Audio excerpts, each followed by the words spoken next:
Bonjour chers amis, bonjour chers Taï. Taï est toujours avec nous. Où que nous soyons, Taï est là. Il fait semblant de jouer à cache-cache. Hein? Et il fait semblant de n'être pas présent sous sa forme physique, mais sa forme d'énergie nous l'a offert à tous sans exception. Il s'est transmis intégralement à chacun d'entre nous. Donc, bonjour chers Taï, bonjour chères sœurs, bonjour chers amis. Aujourd'hui, nous sommes le 15 octobre de l'an 2022, durant la retraite des pluies, et nous sommes à Villeneuve-sur-Bellon, dans le 77, à l'est de Paris, et bien englué dans la grève de l'essence, pétrole et autres merveilles. Cependant, et vous ne les voyez pas encore, vous êtes à l'écran, nous avons quand même bien des amis qui ont osé affronter la distance, le temps. Il y a une dame qui a mis 12 heures pour venir jusqu'à nous. D'autres aussi, mais je ne peux pas connaître tous les horaires. Et c'est merveilleux. Quand il y a le dharma, il y a une fleur. Une très belle fleur et qui sent délicieusement bon. Alors toutes les petites abeilles, les papillons, les bourdons, tous les petits animaux ailés, et les autres aussi, il y a envie de goûter le dharma. Nous sommes pendant une retraite, et le sujet de cet enseignement d'aujourd'hui, c'est sur la sexualité. Voilà. Je vais vous parler des fleurs. La terre entière vit au rythme des saisons. La terre entière se couvre de fleurs au printemps. Et chaque fleur a fait en sorte d'être si belle et si parfumée qu'elle attire à elle irrésistiblement les insectes qui vont la polliniser. Vous imaginez? Il y a des fleurs qui ont pris, dans les orchidées, qui ont pris la forme de la femelle du bourdon. Et irrésistiblement, tous les bourdons viennent vers elle en disant « Oh mon Dieu, qu'elle est belle !» Et ils essayent, mais en vain, de la rencontrer, sans succès. Et pendant ce temps-là, ils se chargent de son pollen et vont polliniser les suivants. C'est pas une découverte pour vous, je pense que tout le monde le sait. Tout le monde sait ça, n'est-ce pas? Les papillons, les oiseaux, les fleurs, tout le monde, les animaux, les humains, tout le monde vit dans le monde de la sexualité. Sinon, nous ne serions plus sur cette terre depuis fort longtemps. Alors, qu'est-ce que c'est cette sexualité? Je ne dis pas encore qu'en avons-nous fait, mais plutôt qu'est-ce que c'est? Notre maître a dit que s'il n'y avait pas eu de plaisir dans la sexualité, la première cellule se serait arrêtée. Parce qu'il y a du plaisir dans la relation, alors il y a une descendance. Lorsque nous étions près du cœur de notre maman et que nous entendions son souffle et ses battements de cœur, quand nous étions vraiment tout petits, il n'y avait pas encore une sexualité définie. Nous n'étions ni hommes, ni femmes futures, ni petits garçons, ni petites filles. On avait le potentiel des deux. Et ce potentiel des deux va rester tout au long de notre vie. Mais il va y avoir à un moment donné un choix génétique qui vient du Y, donc je ne vais pas me lancer dans les chromosomes, mais un choix qui va être fait, et alors nous aurons une apparence féminine ou une apparence masculine. Ceci est très important à savoir. Un être comme Taï, par exemple, a développé les deux capacités, les deux énergies, féminine et masculine. Et c'est pour ça que tout le monde l'aime, tout le monde le rencontre et tout le monde l'aime, parce qu'il est en parfait équilibre. Il est à la fois papa et il est à la fois maman, pas sexuellement parlant, mais dans le développement de sa nature profonde.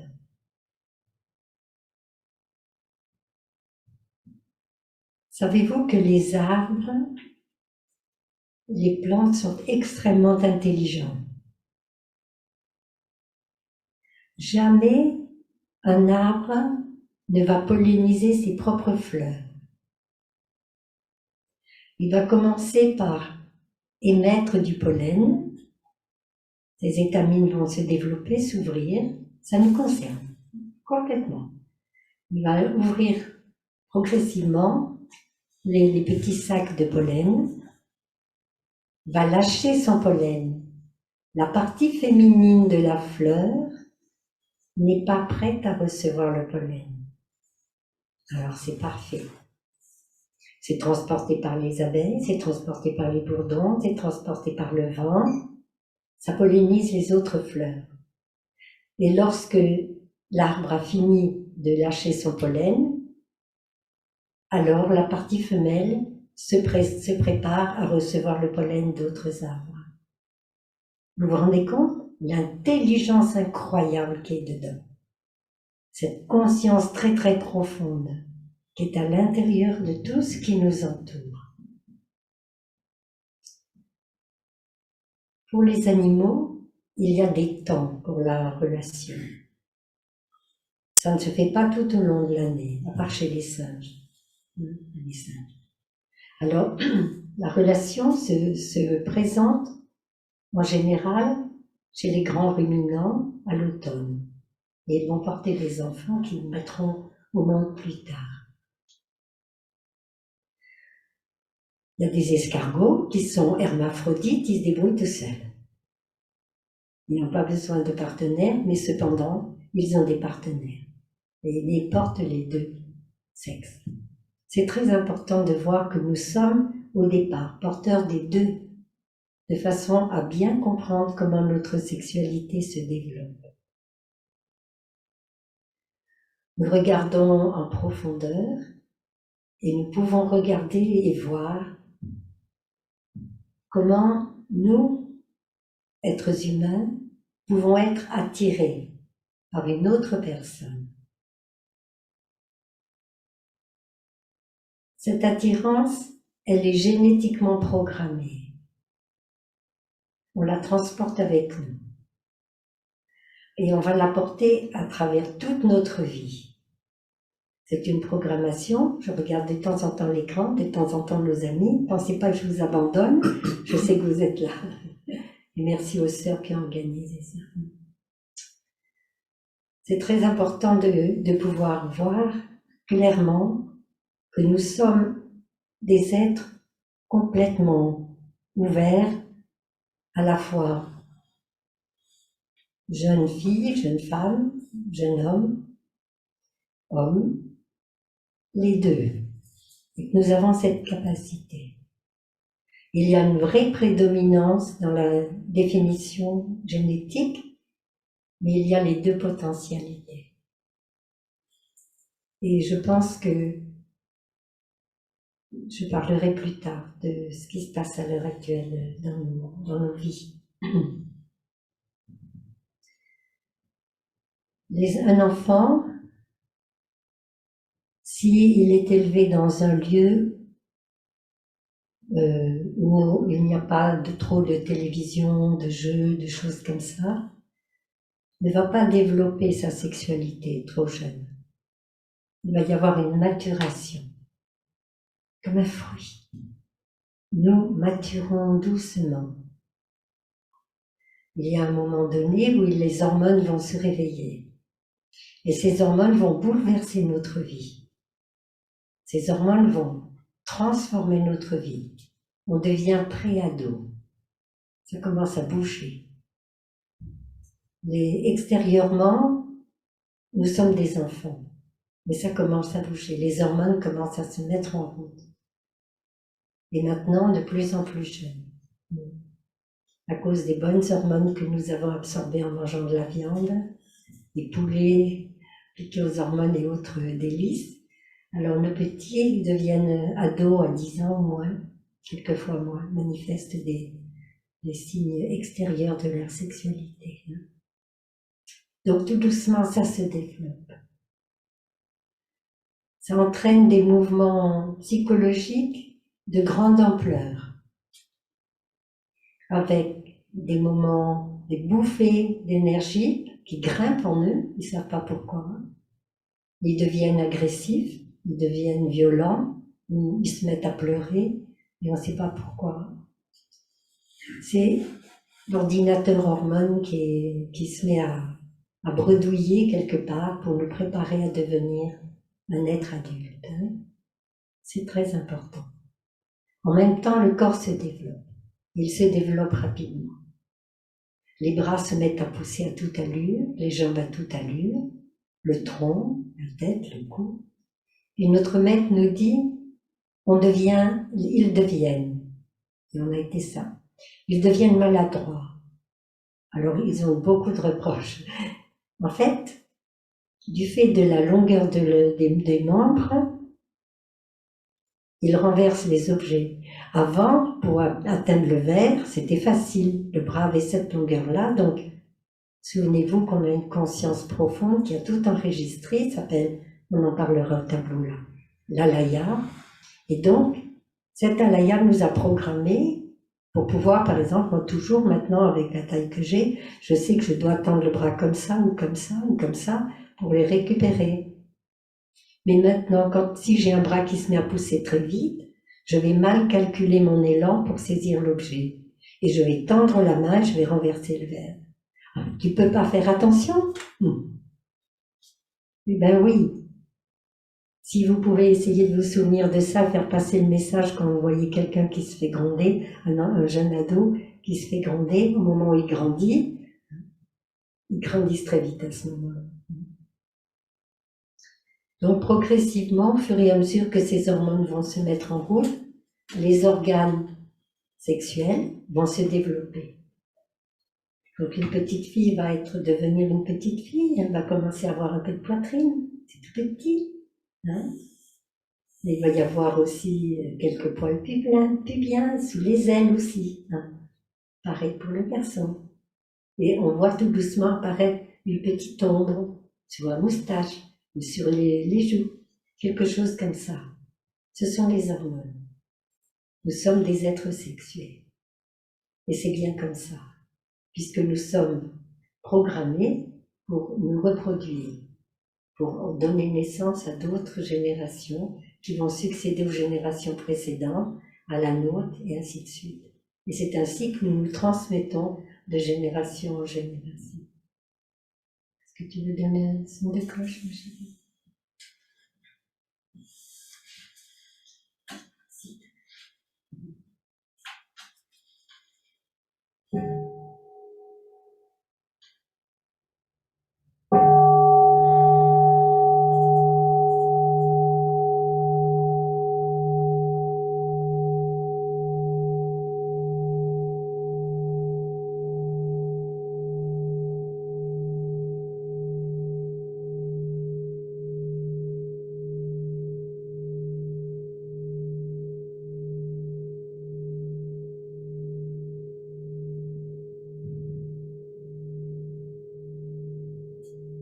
Cette nouvelle énergie qui se développe dans notre corps fait aussi que il y a un intérêt qui se développe en même temps pour quelqu'un d'autre. On se sent solitaire, on se sent seul. On se sent pas compris. On a besoin d'indépendance. On a des limites. On découvre qu'on a des limites et qu'on n'accepte plus ces limites. On cherche son territoire parce que nous sommes des animaux à la base. Nous sommes des animaux. Donc nous cherchons notre territoire. Et puis quelque chose va se mettre en route en nous au fur et à mesure du temps pour chercher un partenaire, une partenaire.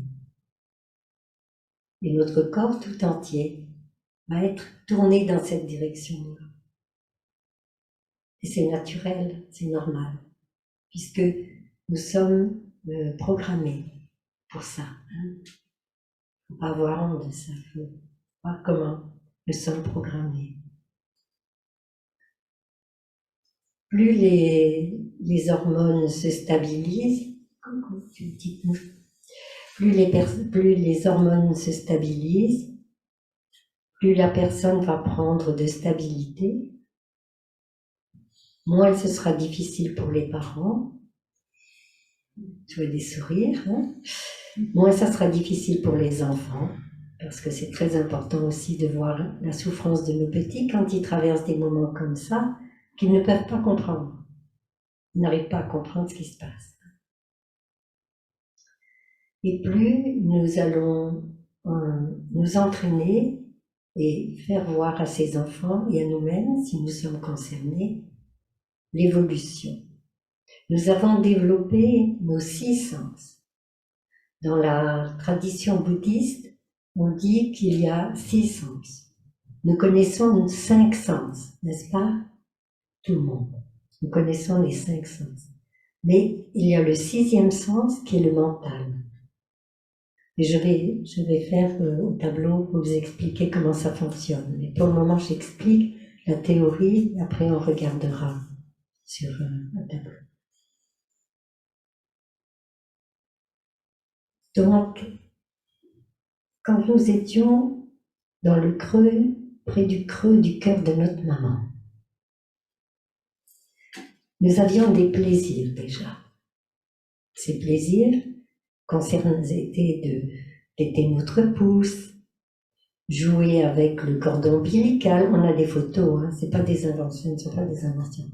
Jouer avec le cordon ombilical, téter le cordon ombilical, le lécher, être caressé, tout le corps caressé par la respiration de maman, par ses mouvements, de temps en temps serré, de temps en temps ouvert. Et tout ça s'est imprimé dans notre mental, dans notre conscience profonde. Dans le mental aussi, mais ça revient de la conscience profonde. Ça relève de la conscience profonde. Nous avons appris le plaisir. Quand maman avait du plaisir, on ressentait du plaisir. Quand maman était triste, on ressentait sa tristesse. Quand maman était en colère, on était en colère. Quand maman avait peut-être des relations avec papa, et le plaisir était là. Donc nous avons déjà, tout petit, goûté à énormément de choses, énormément d'ouverture sur le plaisir et le déplaisir. Un tout petit enfant, j'ai vu des photos, je regrette bien de ne pas les avoir mises de côté pour un jour avoir, si j'y arrive, un projet, si j'arrive à savoir comment faire, un projecteur où je puisse vous faire voir des photos. Un embryon, quand on regarde un embryon, tout petit, hein, c'est vraiment minuscule, le petit truc de gros comme ça. J'ai vu des photos, il y avait 6 embryons. Et on nous disait, au milieu de ces 6 embryons, il y a un humain. J'étais incapable de savoir quel était cet humain.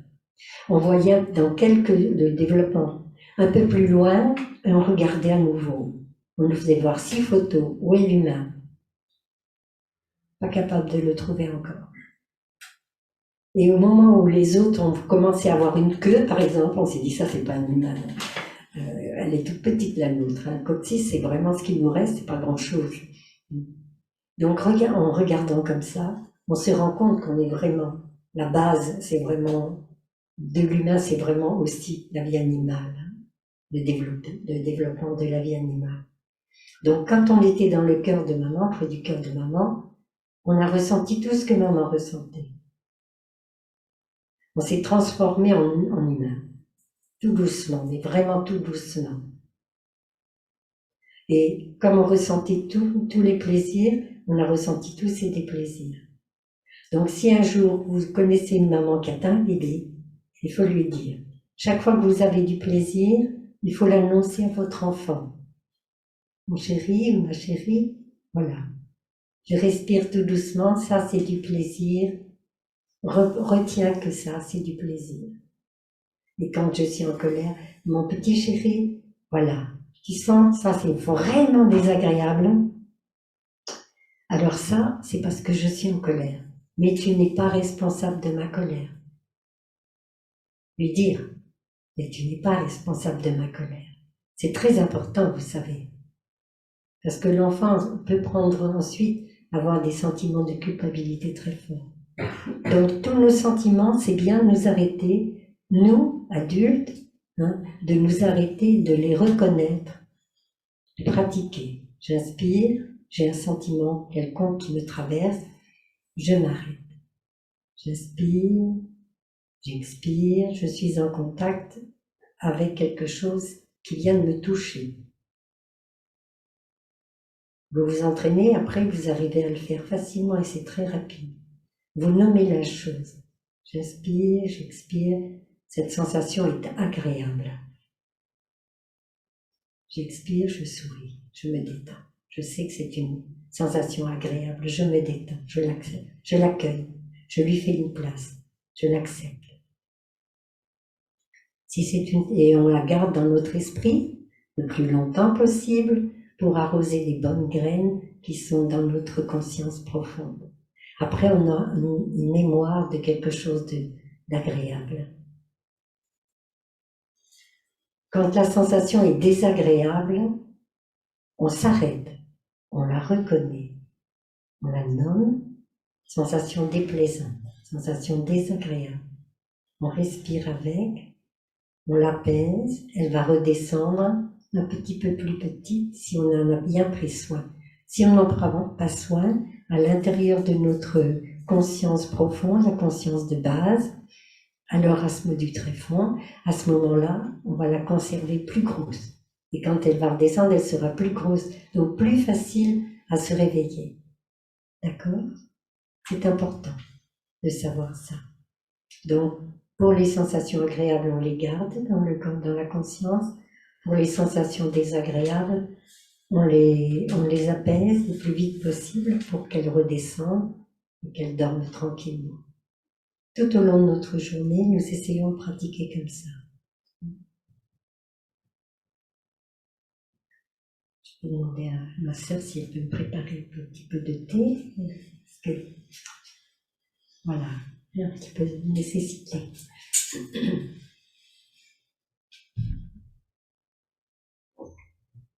Nous repartons. J'ai voulu vous faire voir que le plaisir existait depuis très longtemps chez l'enfant. La succion, le plaisir de téter, le bonheur de téter pour un petit enfant. C'est très important. Et Thaï nous dit que dans les baisers sur la bouche, c'est ce que nous recherchons et que nous ne savons pas. Mais notre maître nous éclaire sur beaucoup de choses dans notre vie. Quand nous, adolescents, nous recherchons à être près de quelqu'un. Ça va durer toute notre vie, Alors autant apprendre quand c'est adolescent.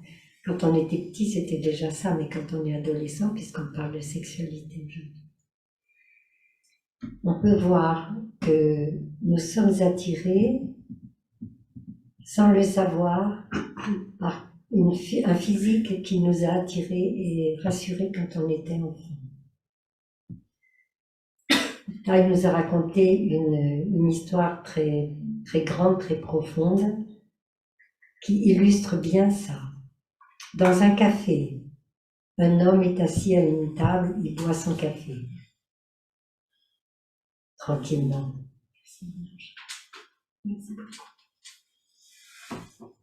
Dans ce café, il y a des tables et d'autres personnes qui sont attablées, des hommes et des femmes, depuis déjà longtemps.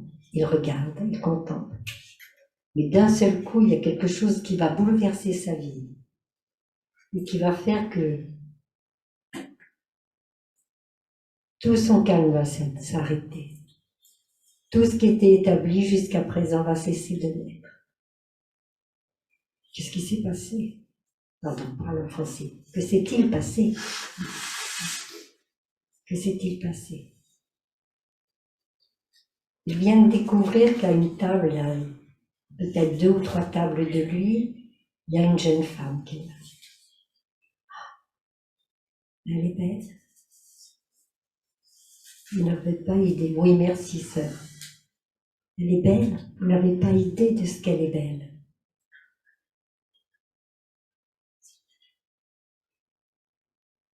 Elle est exactement ce que je rêverais de rencontrer. Et c'est elle. Mais c'est elle que j'ai cherché partout. C'est elle que j'ai souhaité rencontrer de toutes les manières.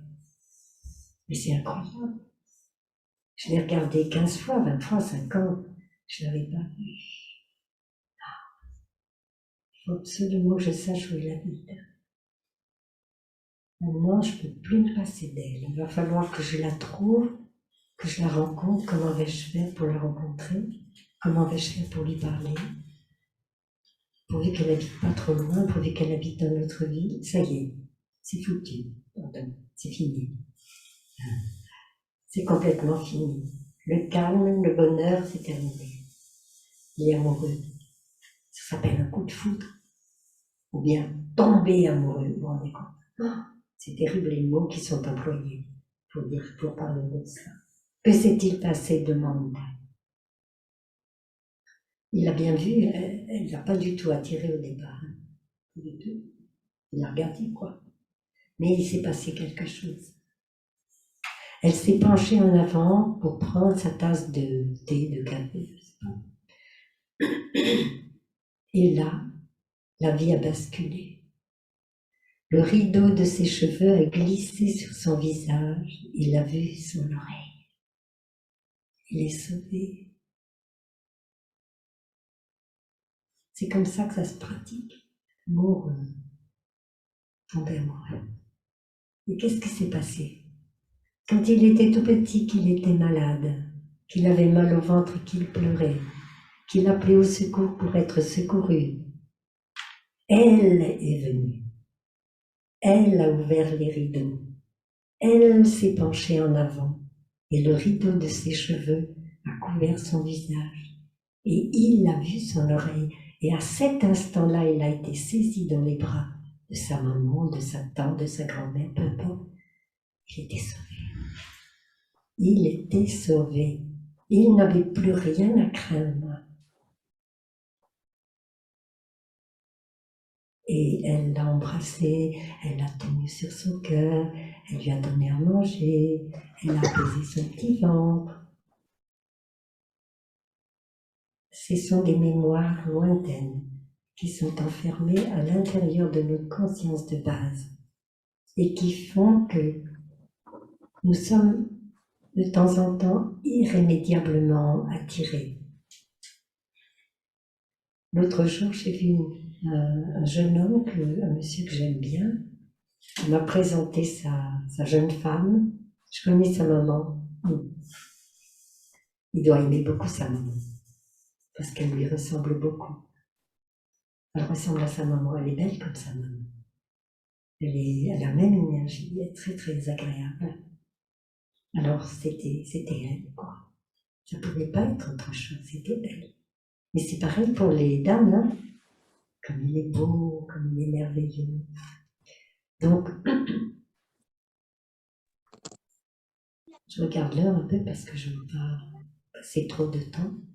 Je vais demander un son de cloche pour me permettre de boire. Merci.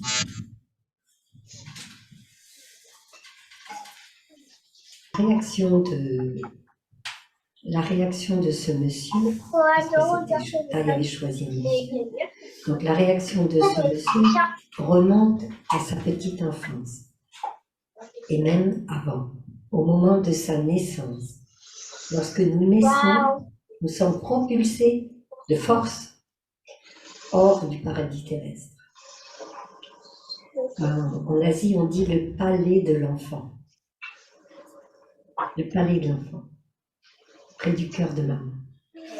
On n'a rien à faire, hein? On n'a pas à boire, on n'a pas soif. On n'a pas faim, elle nous donne tout.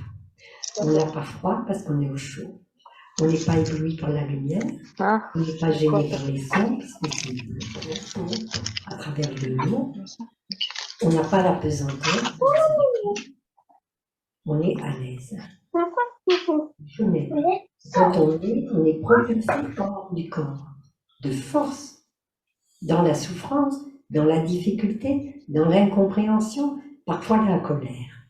Et nous arrivons dans un monde où nous allons être écrasés par la pesanteur, pour ça que les petits bébés ne tiennent pas leur tête, écrasés par la pesanteur, dans le froid, parce qu'il fait toujours plus froid que évidemment, son cœur. Avec le contact physique, on n'avait jamais eu de contact physique, sauf à travers la peau et puis à travers les testicules. Le son, qui devient à ce moment-là, comme ça, il y a un vrai son fort qui sort, la douleur, beaucoup de choses comme ça. La lumière, complètement éblouie, on n'avait pas la lumière, on avait, dans le meilleur des cas, quand maman était au soleil, c'était quelque chose de rosé. Avec ce que nous vivions. Donc il y a une agression énorme. Et quand on coupe le cordon ombilical, l'enfant sait très bien qu'il risque de mourir. Que tout s'est arrêté dans la succession de cette protection. T'as dit, il y a à cet instant-là la peur originelle. Et en même temps, il y a le désir originel de survivre quoi qu'il arrive. Nous avons exploré ça de très nombreuses fois, dit-elle. De très nombreuses fois, nous avons exploré des naissances. Et quelquefois, il nous est arrivé de ne pas avoir de secours et de ne pas pouvoir continuer. Donc, en même temps qu'arrive le désir originel, la peur originelle, arrive le désir originel. Et ça, c'est vraiment important de le comprendre, parce que tout au long de notre vie, nous allons transporter ça. Donc, ce qu'a vécu ce monsieur avec cette dame, il était seul. Et bien, il a vu dans cette personne quelqu'un qui pouvait le sauver. Pendant les 5 premières années, on met des stratégies pour pouvoir attirer l'attention suffisamment. On sait très bien que si on nous abandonne, on va mourir. Donc, on met des stratégies pour attirer l'attention des personnes. Qu'on soit secouru quoi qu'il arrive. Et donc, dans notre recherche de l'amour, il y a ça à la base. Plus les hormones et la sexualité ordinaire. Donc, nous sommes attirés par des personnes dans lesquelles on va pouvoir mettre notre confiance. On va pouvoir faire confiance à cette personne. On espère inconsciemment que cette personne restera toute sa vie avec nous et que nous serons toujours protégés par elle, même si on a des instincts de protection vis-à-vis d'elle, de cette personne. C'est comme ça qu'on est bâti. Et c'est merveilleux. C'est une chance extraordinaire de pouvoir vivre et savoir comprendre ces choses-là.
Nous avons bâti des stratégies pour attirer l'autre.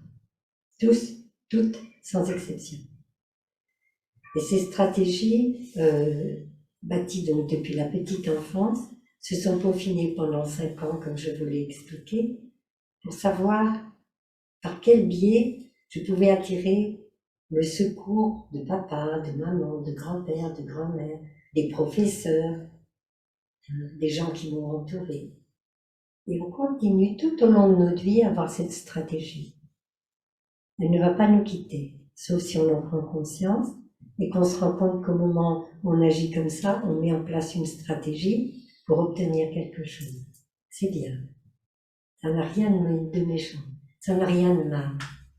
C'est comme ça qu'on a pu survivre. C'est comme ça qu'on est arrivé jusque là où nous sommes.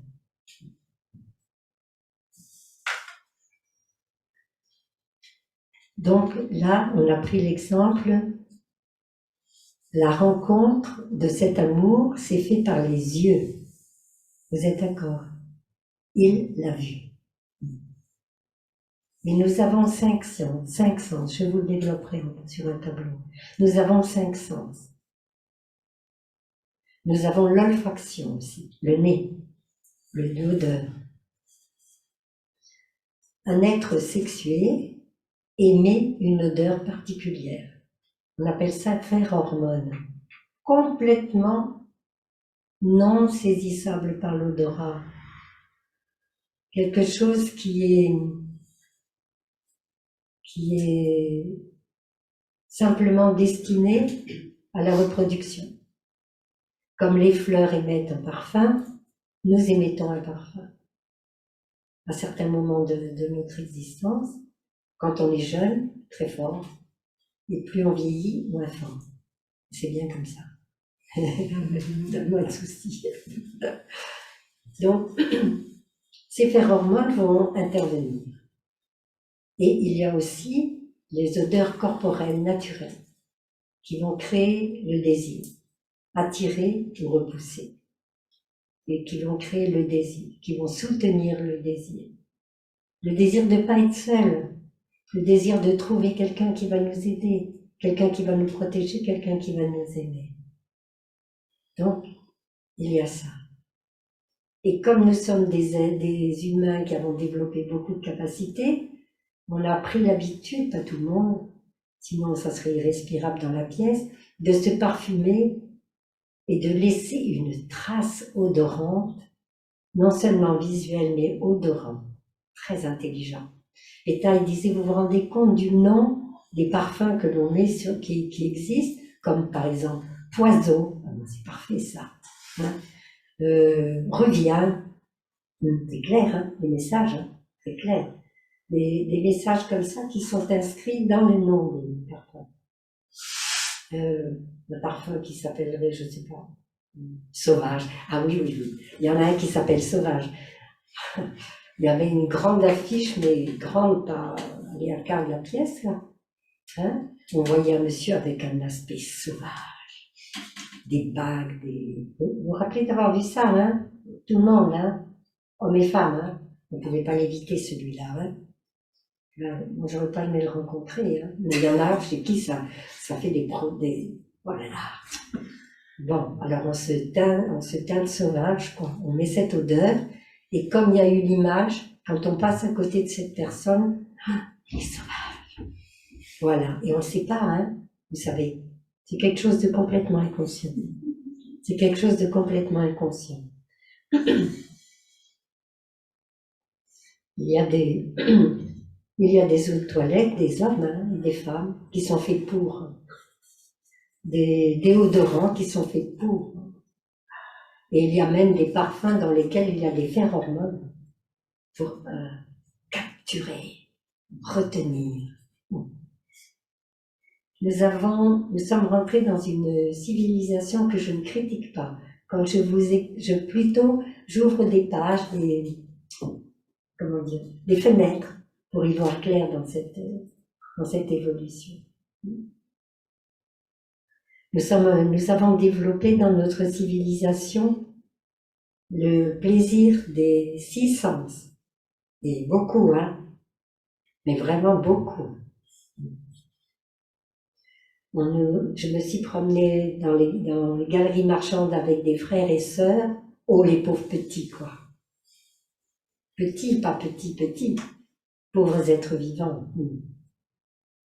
Des photos en pied, mais un homme gigantesque, pratiquement nu. Hein. Il était beau comme tout. Hein. Oh là là. Même si on sait ce que ça va devenir plus tard, mais c'est très beau. Des dames dénudées, habillées par leurs cheveux, irrésistibles. Tout ça bien gommé sur des ordinateurs pour que ce soit super parfait. Quand vous les rencontrez, ça ne peut rien avoir, mais ça fait rien. notre alaya, notre conscience de base, s'est imprégnée de ces images. Et il y a le désir qui naît en même temps. La recherche du partenaire, de la partenaire idéal. En plus, ils ont souvent enfin encore que maintenant, non, je peux plus dire ça. Quand j'étais jeune, ils avaient des expressions ouvertes, saines, qui nous regardaient avec des vrais yeux, quoi. Maintenant, elles ont des allures sauvages. Les femmes sont sauvages, avec des visages fermés, les mannequins marchent comme des statues. Qu'est-ce qu'on a fait de l'humanité? Qu'avons-nous fait de l'humanité? Qu'avons-nous laissé faire de cette humanité?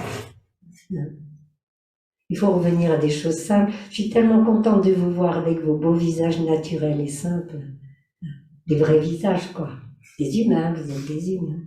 Pas des statues qui vous promenaient en marchant. Je ne sais pas pourquoi les photographes sont tombés amoureux de cette expression féminine ou masculine. C'est un désastre. Il n'y a pas plus grand-chose d'humain là-dedans, à part que ça se déplace. Et je sais que ces êtres-là ont des capacités merveilleuses de beauté, de sourire, d'ouverture et de joie. Alors ma question, c'est mais pourquoi on accepte ça? J'en fais partie, hein. Quand je dis ça, je n'exclus pas. Hein. Pourquoi on accepte ça? Pourquoi on accepte d'avoir des mannequins dans les... Oh là là, dans les vitrines? Oh mon Dieu, les pauvres, quoi. C'est affreux les visages qu'ils ont, qu'elles ont. Il faut faire quelque chose, les faire sourire. On peut se mettre devant les mannequins et essayer de les faire sourire. On peut essayer. Ça nous fait au moins sourire, déjà. C'est pas si mal. Hein. Qu'avons-nous laissé faire de ce monde? Oui, le plaisir existe. Oui, la relation sexuelle existe. Oui, elle est naturelle. Oui, elle a une raison d'être. Elle a une raison d'être. Il dit que nous sommes faits, nous, les êtres humains, je regarde ici mes amis sur l'écran, nous sommes faits, nous, humains, seuls, nous avons des organes sexuels seulement pour la reproduction. Seulement pour la reproduction. C'est ce que nous dit Tahiti. Mais nous en avons fait un instrument de musique. Ça, c'est ma version. Nous en avons fait un instrument de musique, c'est-à-dire un instrument de plaisir. Et nous avons perdu de vue le rôle exact que doivent jouer ces organes.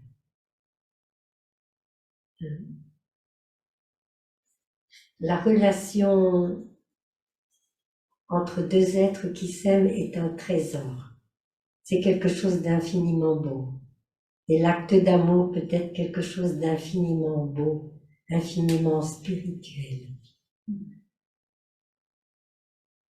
Cet acte peut être l'acte de deux êtres qui s'aiment en dépassant la pulsion du désir et en rencontrant les cœurs et les corps en unissant dans la pleine conscience, dans la compréhension de soi-même, de ses besoins, de l'autre.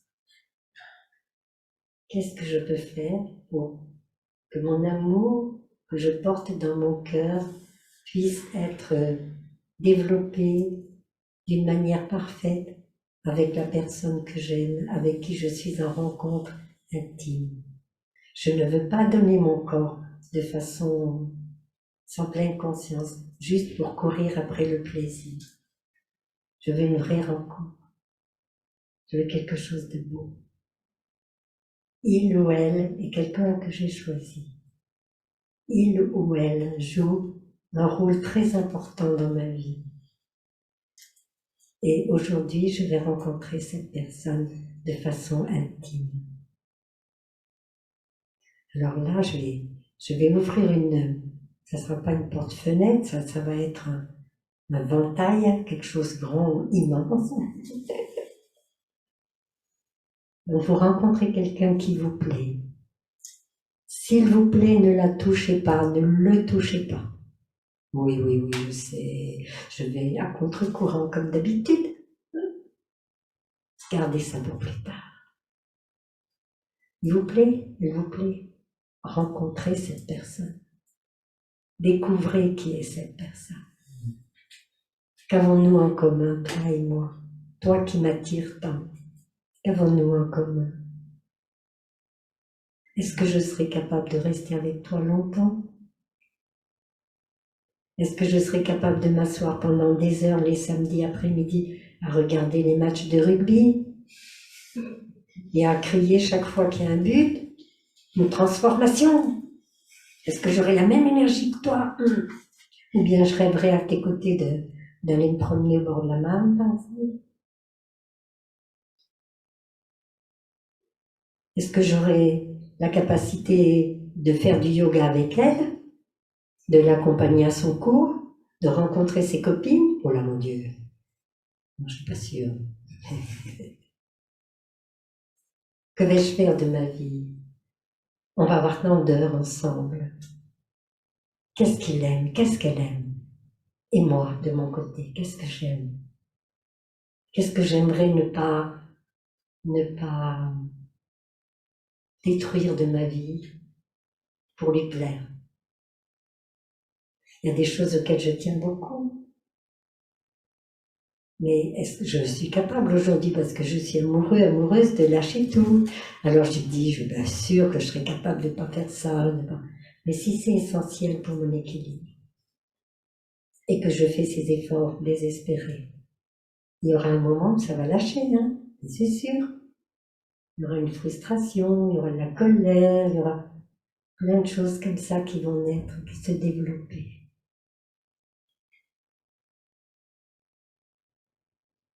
Comment rencontrer l'autre? Prenez du temps. Avant de la regarder de trop près, de le regarder en se perdant dans ses yeux, prenez du temps. Qui es-tu, toi, qui m'attire? Et qui suis-je, moi, qui suis amoureux, amoureuse de toi? Qui suis-je? Qu'est-ce que j'attends de toi? Est-ce que j'attends seulement du plaisir? Ah, il y a même la possibilité de s'en procurer seul. Ça, c'est une grave erreur, dit Taille. Hein. On perd beaucoup de notre propre amour, de nos capacités d'aimer, en pratiquant l'onanisme. Parce qu'on sait tellement bien faire que quand l'autre est là, ça marche pas si bien. Alors on change de partenaire. Et ça, c'est grave. Et il faut apprendre à nos enfants à ne pas pratiquer ça. À pratiquer le plaisir, l'auto-plaisir. Essayer du mieux qu'on peut de changer cette habitude-là.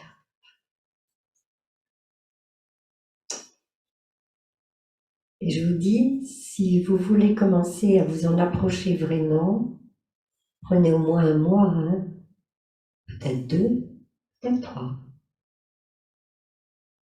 Alors avant le premier baiser, 5 mois. Et avant la première relation, 1 an.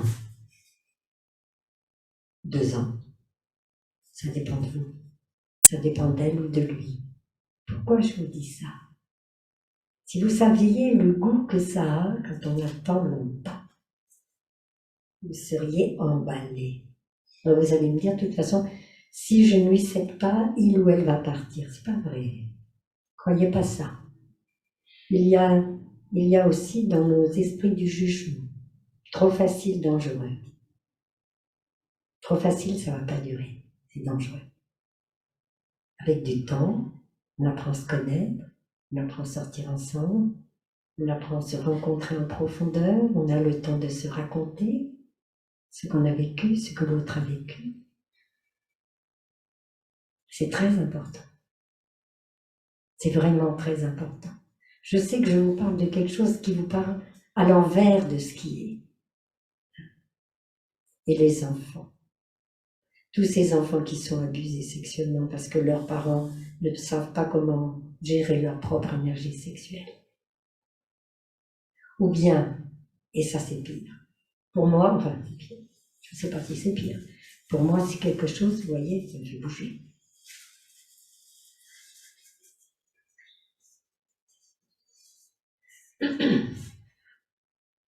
Des parents qui apprennent aux enfants à prendre leur plaisir ou à leur donner du plaisir en pensant que c'est bien. Ça gâche une vie entière. Ça détruit une vie entière. Ça détruit une vie entière. Si la personne a la chance de rencontrer une pratique, si la personne a la chance de rencontrer une pratique, quelqu'un qui va nous aider, il va s'en sortir. Sinon, il va y avoir toujours cette espèce de recherche, vous savez. Ce qui rend très, très douloureux les abus sexuels chez les enfants, c'est qu'ils ont l'interdiction d'en parler et qu'on leur apprend le plaisir. Je ne sais pas si vous réalisez. Ils ont honte. Ils se cachent. Ils ont peur. Donc, oui, je me souviens. Je ne vais pas raconter, c'est trop triste. J'ai eu des confessions comme ça de personnes, d'une maman, entre autres, avec son fils. Et qui ne réalisait pas du tout. Hein. Elle était à 130 000 lieues de réaliser ce qu'elle faisait. Elle lui apprenait à prendre du plaisir, en lui donnant du plaisir. Et l'enfant le lui a reproché quand il est, je vous donne pas les détails, quand il était jeune adulte, en disant mais tu m'as abusé, c'est ça? Mais non, pas du tout. T'es fait goûter quelque chose et tout. Mais c'est un fruit vert. C'est pas mûr. Les hormones ne sont pas là. Quand je vois des jeunes filles de 14 ans qui ont des relations sexuelles, ça me désespère. C'est pas mûr. C'est les petites prunes. Les prunes vertes. Attends que ça mûrisse. Merci mon chéri. Attends que ça mûrisse. Alors vous allez me dire, oui, sœur Elisabeth, alors tu es une vieille sœur d'abord. Premièrement, mais tu parles de sexualité, non, c'est quoi? Deuxièmement, plus témoignal. Alors, qu'est-ce que c'est ça? J'ai eu ma vie de femmes, de jeunes femmes, de jeunes filles, de jeunes femmes, de femmes très heureuses, de maman, et puis de moniale. J'ai eu beaucoup de chance. J'ai pu connaître beaucoup de chance. J'ai pu connaître beaucoup de choses. Et je peux témoigner de ce que je vous dis, expérimenter, connu. Et c'est ce que m'avait dit Taille. Vous voulez enseigner, sœur Elisabeth? J'étais à ce moment-là laïque. Vous allez voir. Vous leur partagerez des expériences et vous verrez. Parce que vous aurez expérimenté, vous aurez beaucoup souffert, alors on pourrait parler de choses en les connaissant bien et les personnes pourront comprendre et voir que c'est pas du chichi, quoi. On disait ça à un bon temps, du chichi.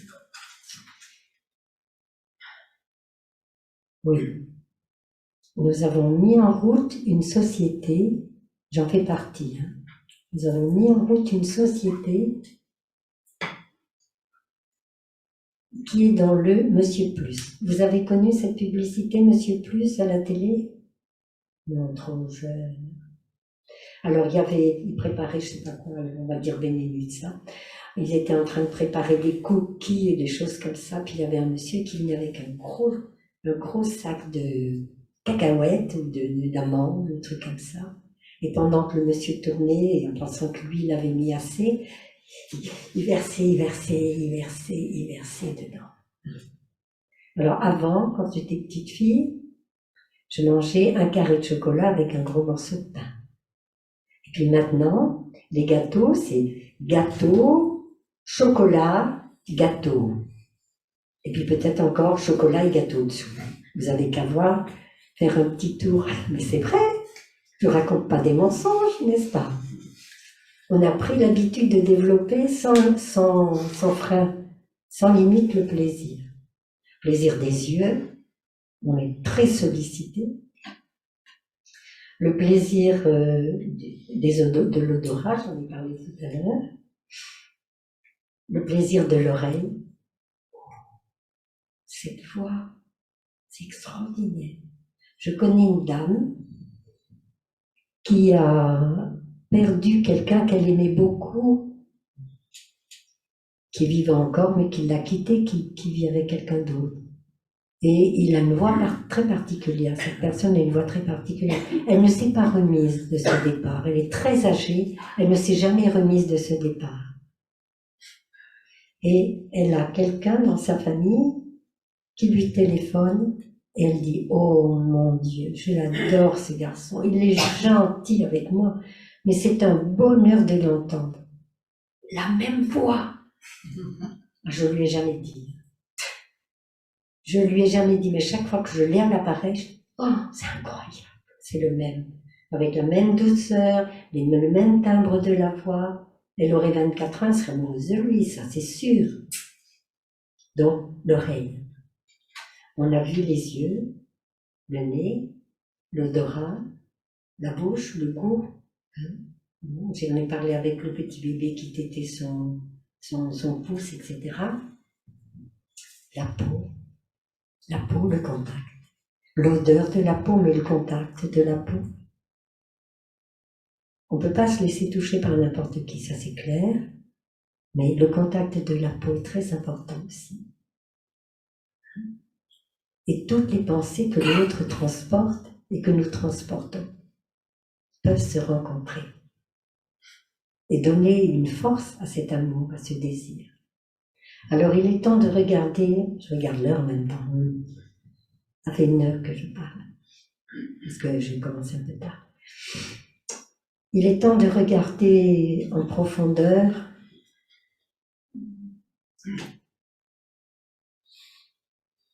à l'intérieur de ces 6 sens.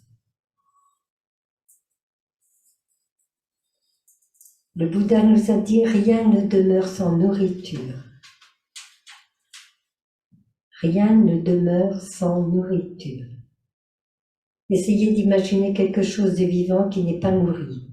À votre avis, est-ce que ça va continuer? Que ce soit des plantes, on arrête de les arroser. On les met dans un endroit sans eau, sans terre, sans rien, ça va durer combien de temps? Les animaux, sans nourriture, sans boisson? À part ceux qui se mettent sous forme, en tant que bactéries, sous forme de rescue, hein, enfin, comment? Des spores, par exemple, hein. Ils deviennent tout petits, ils semblent disparaître et morts, et puis quand les conditions sont favorables, rejaillissent, renaissent, comme les graines dans notre alaya, hein, dans notre conscience profonde. Donc regardons dans cette direction-là, essayons de voir dans cette direction-là. Rien ne demeure sans nourriture.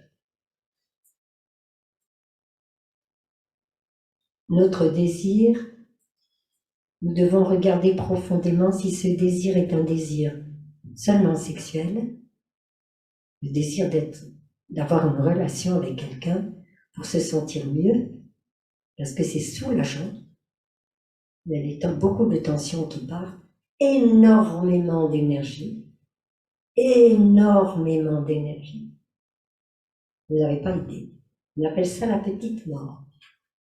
Vous pouvez chercher dans le dictionnaire. C'est comme ça que ça s'appelait de mon temps. Petite mort. Parce qu'on perd une énorme énergie à ce moment-là. Donc, on regarde en profondeur à l'intérieur.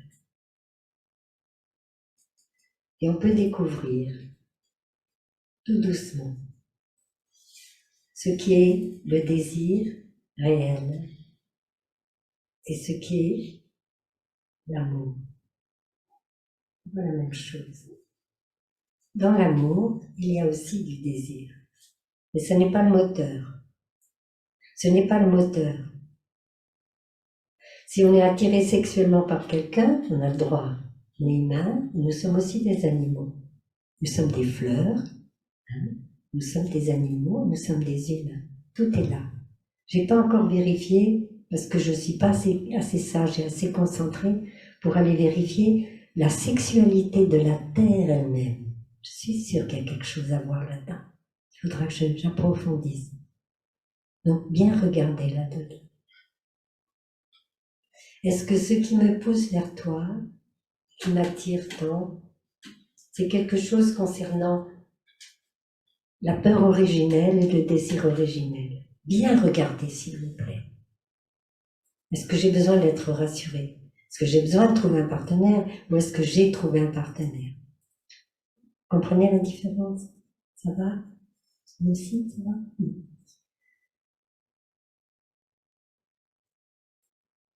Le désir est très fort. La rencontre, sur le temps réel du développement d'une relation, dans le meilleur des cas, quelques minutes longues. Puis c'est fini. Qu'est-ce qui reste?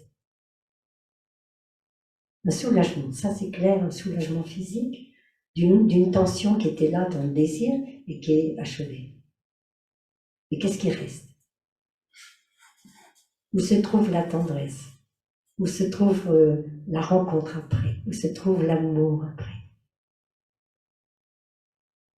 Alors oui, on peut avoir du plaisir de cette manière-là, mais ça mène nulle part. Il faut le vérifier, ne me croyez pas, ne me croyez pas. Mettez en pratique, essayez de regarder, essayez de voir ce que vous découvrez dans votre vie personnelle. Il y a des personnes qui ont beaucoup d'expérience. Il y a une dame qui nous a partagé son expérience, qui nous disait « Je cherchais le plaisir partout. » Ah, je l'ai trouvé, hein, mais ça ne durait pas longtemps. Et elle changeait de partenaire, parce que c'était comme ça. C'est pas ça l'amour. Notre cœur, notre esprit, notre spiritualité, notre corps a besoin de quelque chose qui s'appelle l'amour. Le vrai, authentique, qui a bon goût, qui dure longtemps, qui est rassurant, et avec lequel on peut construire quelque chose de merveilleux dans le temps.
Dans la relation amoureuse entre deux personnes qui s'aiment,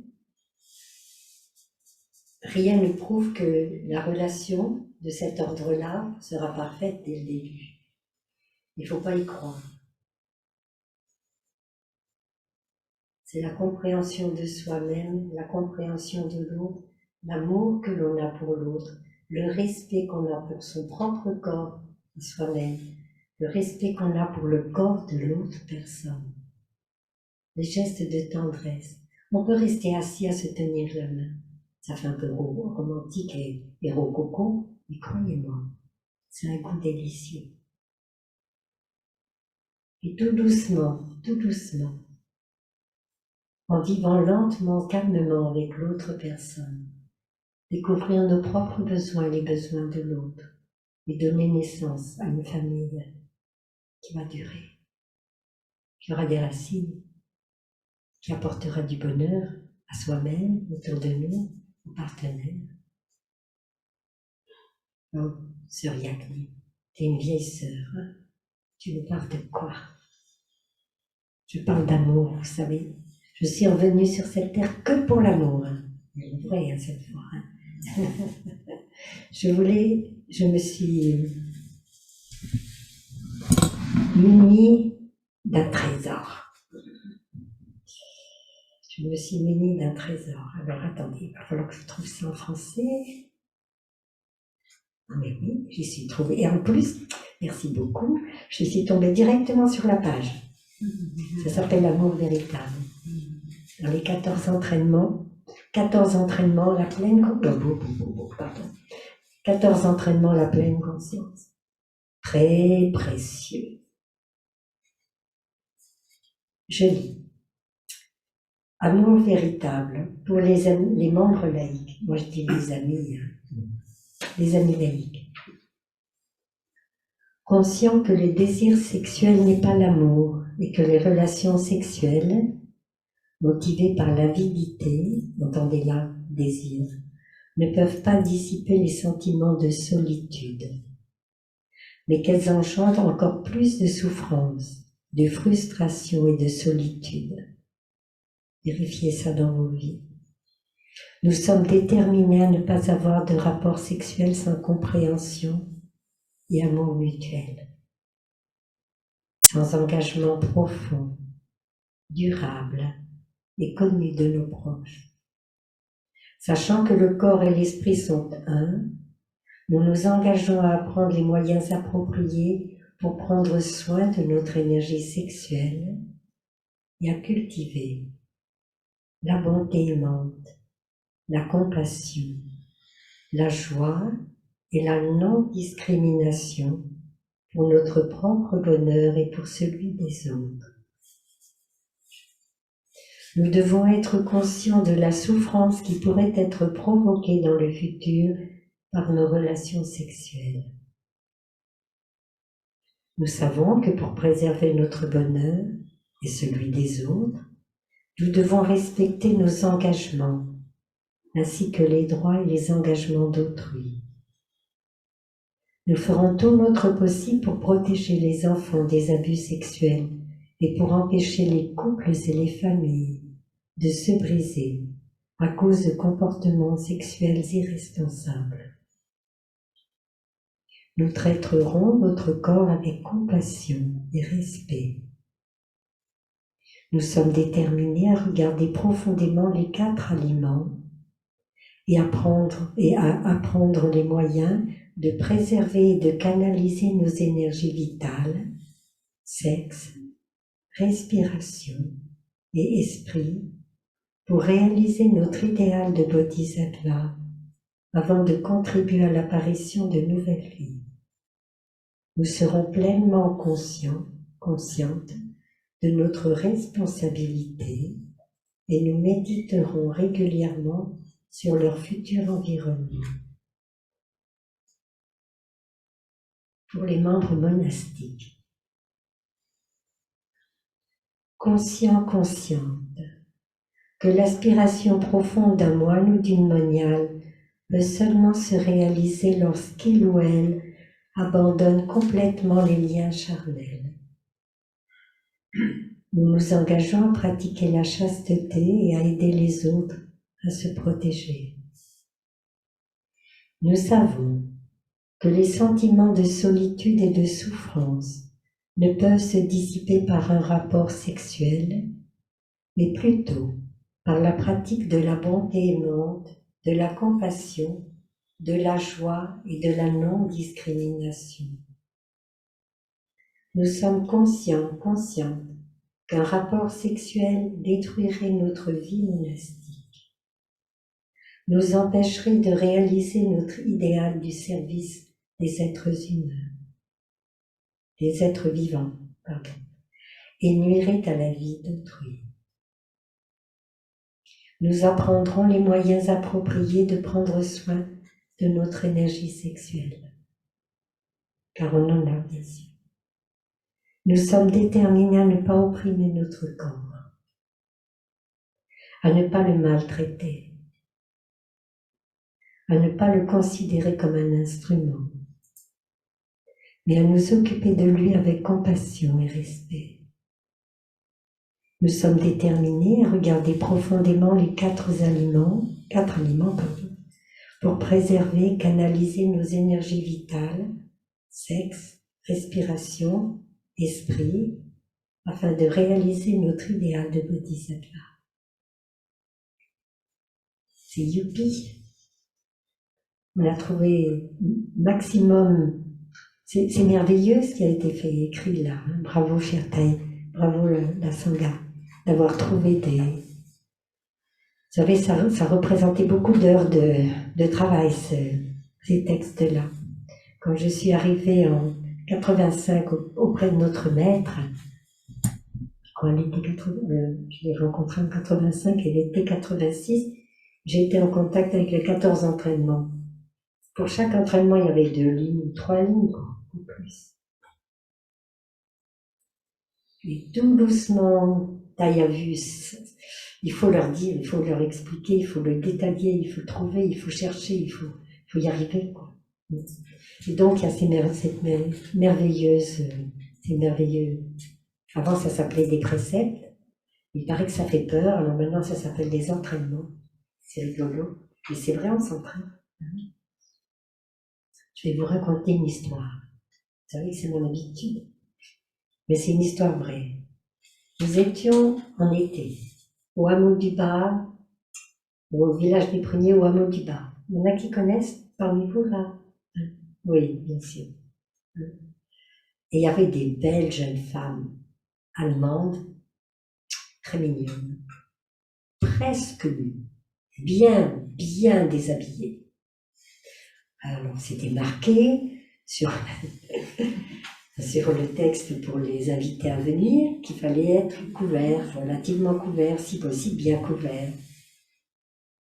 Et ces jeunes femmes se promenaient en exposant leur superbe beauté à tout va, dans notre territoire, notre monastère. Et beaucoup de sœurs ou de personnes leur ont fait des réflexions en leur disant « mais couvrez-vous, quoi, enfin, vous ne vous rendez pas compte, vous êtes dans un monastère, vous êtes déshabillés, ça peut faire. » Bon. Alors, il n'y a jamais une personne qui se vante quand je raconte une histoire me concernant, parce que je suis faite avec mes ancêtres, tout ce qu'ils m'ont enseigné, avec tout ce que m'a enseigné la société, tout ce que m'a enseigné notre taille, le Bouddha et Jésus et toutes les traditions. Donc, la personne qui vous parle, elle est complètement vide d'un soi séparé. Ne n'attirez pas l'attention là-dessus. Je me trouve à marcher le long du comment ça s'appelle? Plainville, c'est ça? Voilà, les bâtiments qui sont en bas. Et je vois ces 3 nymphes qui sont plus que dévêtues, ils s'exposent au soleil dans la plus parfaite innocence. Je passe, je les regarde avec un sourire et je passe mon chemin. Je vois des corps, ils sont beaux, voilà. Je sais aussi le devenir de chacun des corps, je sais que leur beauté un jour flétrira, je sais très bien qu'un jour ça va se décomposer, je ne suis pas du tout attirée, je regarde. Bon, je passe, mais avec gentillesse et joie, parce qu'elles sont belles, elles sont pleines de jeunesse. Je continue mon chemin. Et puis, le hasard fait que je repasse devant elle à nouveau. Et elle me regarde d'un air étonné. Qu'est-ce que c'est que cette sœur qui ne nous gronde pas? Elle me dit, enfin, quand même, c'est pas possible, c'est pas possible. Rien de ça. Je vous dis, hein, c'est pas moi. Hein. Taille devait être là pour m'aider à réaliser ça.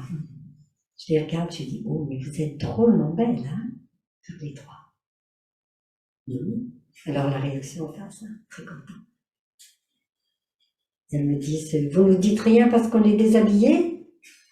Je dis non, vous exposez votre corps au soleil. Hein. Oh ben oui, mais pourquoi alors dans les monastères on n'a pas le droit de se déshabiller, quoi? C'était en colère. Hein. Même si je leur avais dit qu'elles étaient belles. C'était pas assez. Hein. Alors dans les monastères, on est obligé de se couvrir. C'est ridicule ce truc-là. Je leur dis voilà.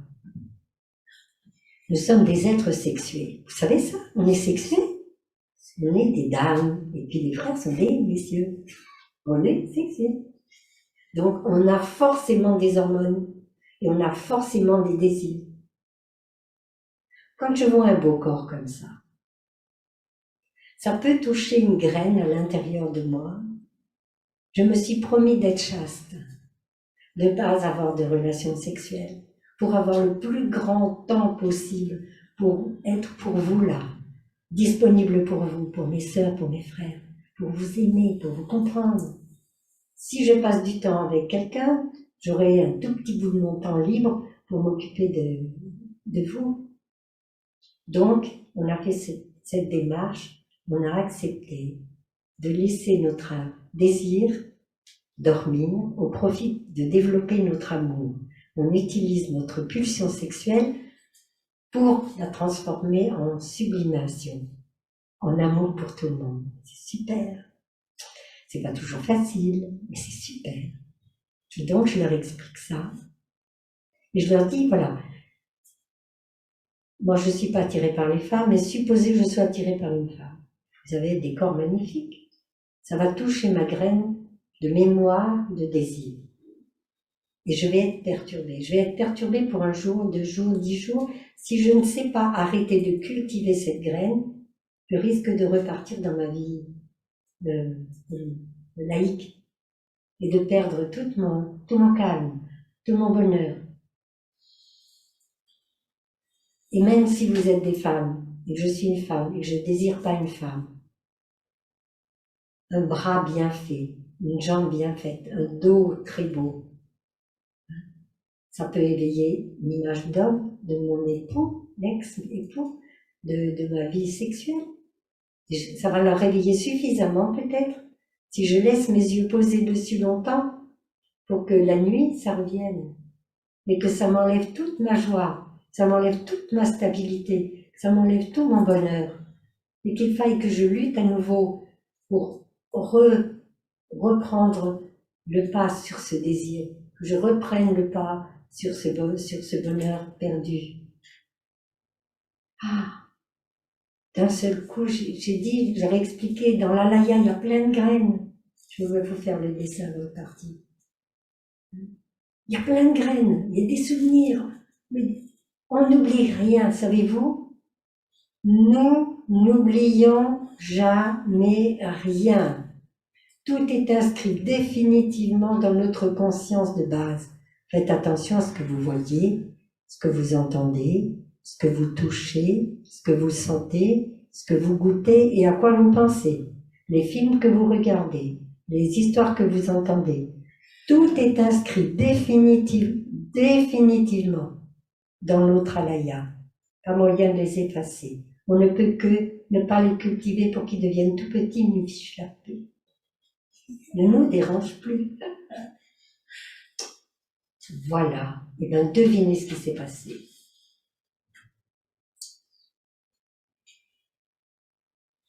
Elles m'ont remercié. Merci Taille. Il était derrière moi, il me soufflait tout.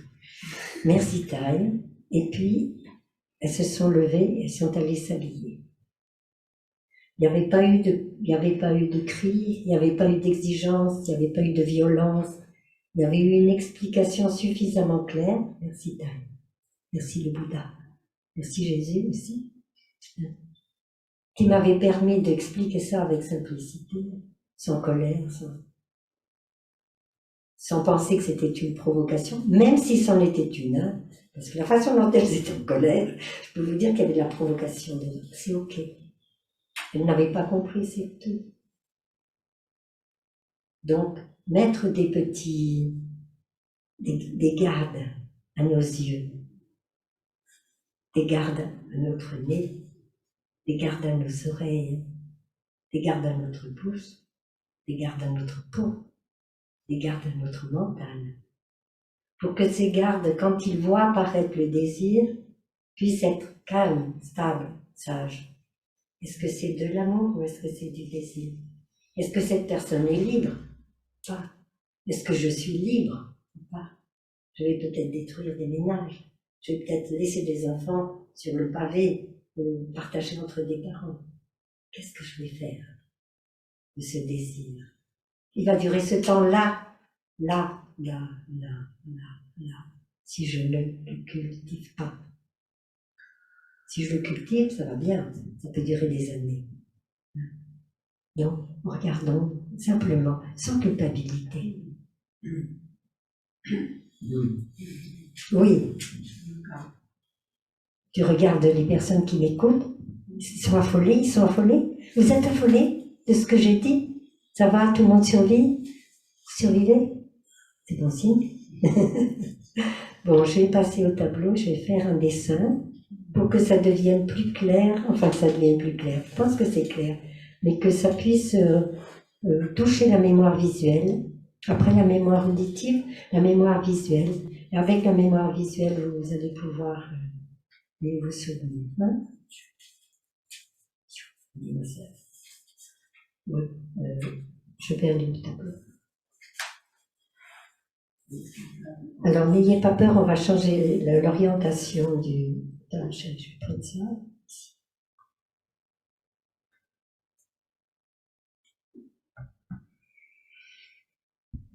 Alors, quand je passe au tableau, je suis très souvent la petite fille qui était dyslexique et dont tout le monde disait « Mais qu'est-ce qu'on va en faire? Qu'est-ce qu'on va bien pouvoir faire de cet enfant ?» Avec plein de professeurs tout autour de moi, là. Oh là là, mon Dieu, mon Dieu. Plus mes copines de classe qui vont peut-être dire « Mais l'orthographe, c'est pas là, hein ?» Surtout, n'ayez pas peur des inconvénients. Ils font de vous des grandes personnes.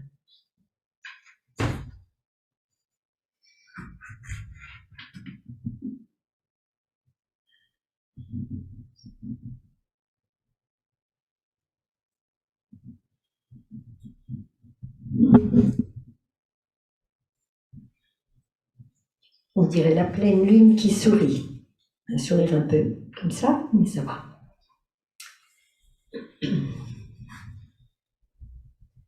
Même si vous connaissez par cœur le dessin de taille, gardez votre conscience pleinement éveillée, s'il vous plaît.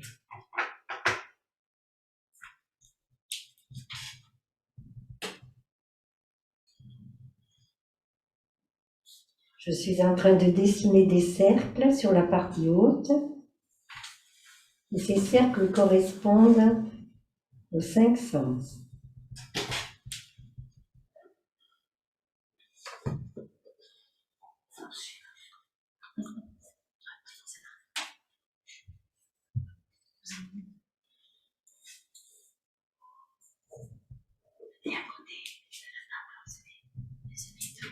Attends une minute, mon chéri, je finis de dessiner.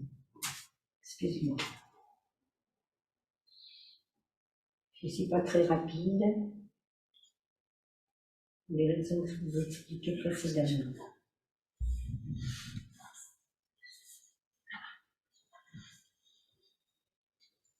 Les yeux, le nez, la bouche,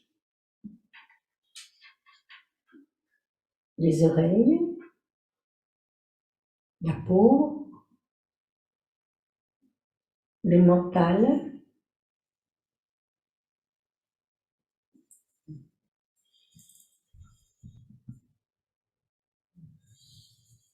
la conscience du tréfonds,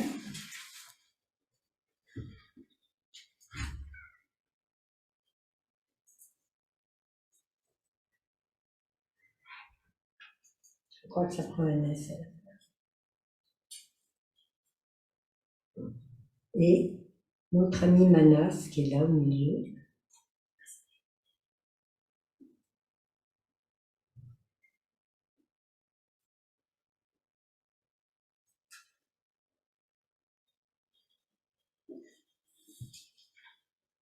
Je me retire pour que tout le monde puisse voir. C'est clair? Le dessin? Les yeux, le nez, la bouche, les oreilles, la peau, le mental, Manas, la conscience du tréfonds. Les yeux ont un objet, l'objet que nous regardons. Le nez a un objet, l'odeur. La bouche a un objet, le goût. L'oreille a un objet, le son, l'audition. La peau a un objet, le toucher. Et le mental a un objet, la pensée. Je continue. Je regarde pas l'heure, hein, parce que si je regarde l'heure, je suis perdue. À l'intérieur de notre conscience profonde, la conscience du tréfonds, nous avons des graines, qu'on appelle des semences, bija, B-I-J-A.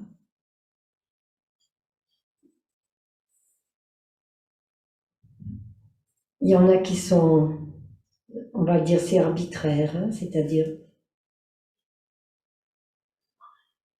on va mettre négatif, quelque chose de, enfin, je vais mettre N de négatif, comme ça vous vous rappellerez. Des graines qui sont négatives comme la colère, la haine, le désespoir, la méchanceté, la violence, etc. Ne lâchez pas votre attention, même si vous commencez. Quelquefois, c'est au bout de 30 fois qu'on arrive à comprendre quelque chose. Alors, c'est beaucoup mieux, ma sœur, je te remercie. Alors, j'utilise des dénominations conventionnelles. J'ai choisi le bleu pour les graines positives et le noir pour les graines négatives, c'est-à-dire, c'est l'habitude qu'on a de voir les choses comme ça.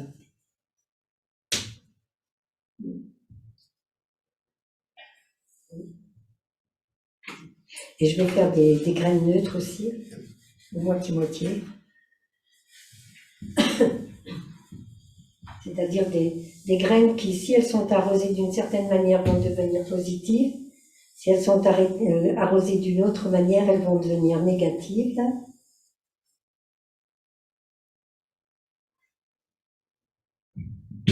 Je vais reculer de temps en temps pour faire voir mes rêves. Ne désespérez pas. Voilà. Elles sont neutres, elles ont la possibilité de se transformer en positif ou en négatif suivant notre mental. Ce qu'on va en faire. Neutre.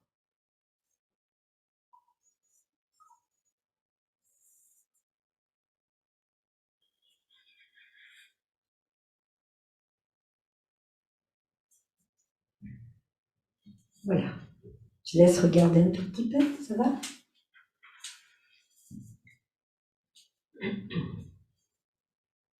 On va contempler le monsieur, on va regarder ce qui s'est passé pour cet homme qui est tombé amoureux. Vous voulez bien?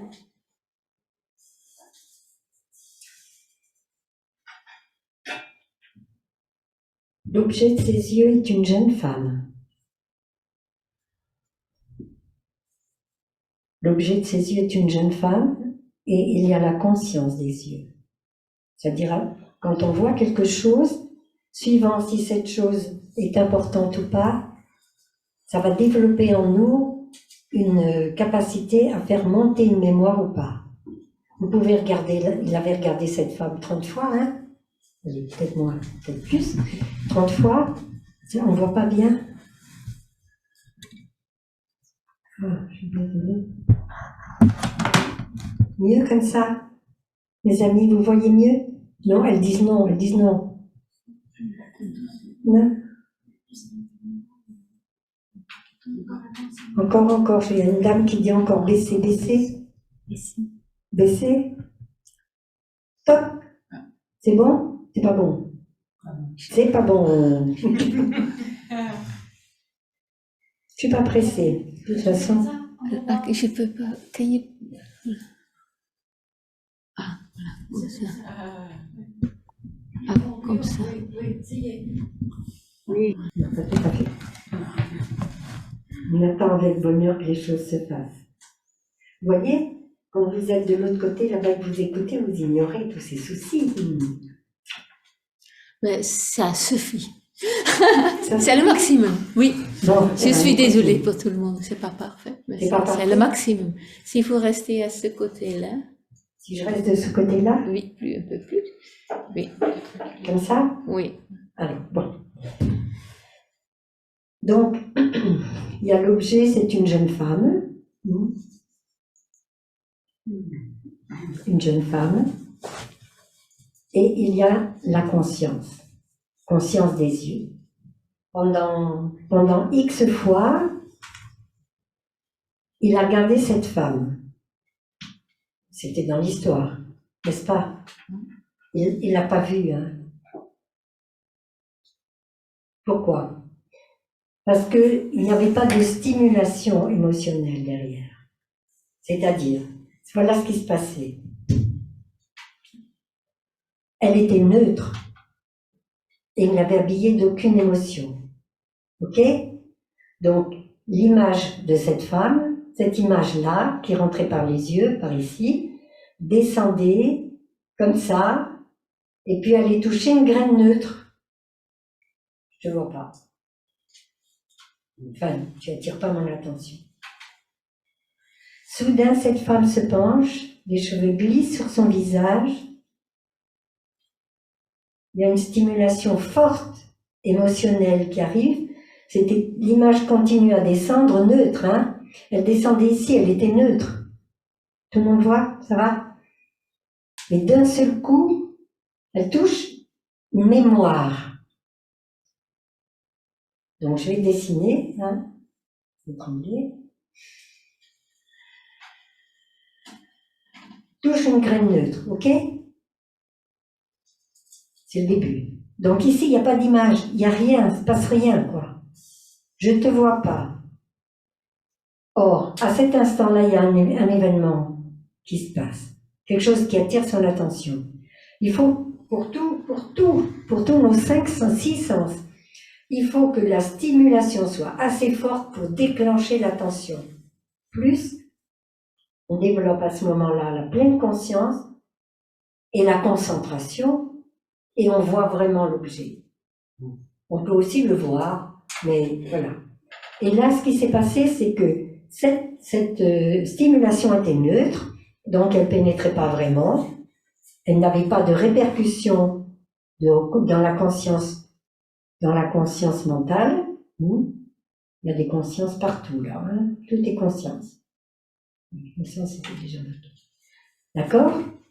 Ça touche, par résonance, ça touche une graine de souvenir de sa maman qui s'est penchée avec son rideau de cheveux, cette oreille, ça y est, je suis sauvée, parce qu'à ce moment-là, les mains ont pris et l'enfant est sauvé, l'enfant.